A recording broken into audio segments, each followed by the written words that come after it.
Hello everyone, welcome to my new blog. সবাই কিরাম আছেন? চলে আসছি তোমাদের সাথে আমাকে পিঠে উৎসবের ভিডিও শেয়ার করার জন্য।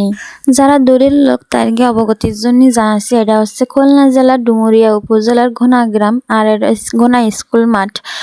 পিঠা উৎসব 1432, আর আয়োজনে ছিল বিদ্যাসাগর পাবলিক লাইব্রেরি।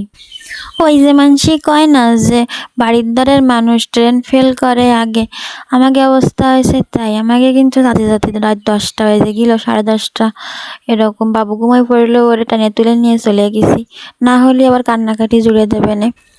আমরা ঘুরে ঘুরে পিঠের স্টলগুলো দেখছিলাম, আর মাঝে মাঝে কিছু যেগুলো পছন্দ হচ্ছিল সেগুলো কিনে কিনে খাতিলাম। এখানে একটা মাছ পিঠে আমার দেবো আমি, এটা খুব পছন্দ করিল, সেটাও কিনে খাতিল।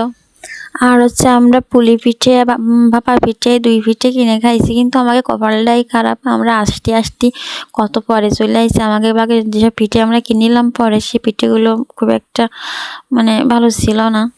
মাঠ ঠাট পুরো ফাঁকা, এখানে কিন্তু মানুষজন ধরে না, অনেক মানুষ হয়। গত বছরের আমার যে ভিডিওটা আছে পিঠে উৎসবের, ওই জায়গায় দেখলে তোমরা ঠিক পাবানে। তো একেবারে শেষের দিকে আইছি আমরা আসার 5-7 মিনিট পরে কিন্তু অনুষ্ঠানের সমাপ্ত ঘোষণা করে দিল। তাহলে বুঝতেই পারতেছো আমাকে বাগে আর কি ছিল, বেশি কিছু ছিল না।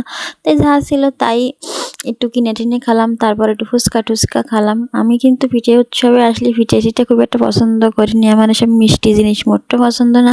আমার একটু ফুচকা ঝালমুড়ি এইসব পছন্দ। এবার আমি যে খেয়ে বাড়ি চলে আসলাম।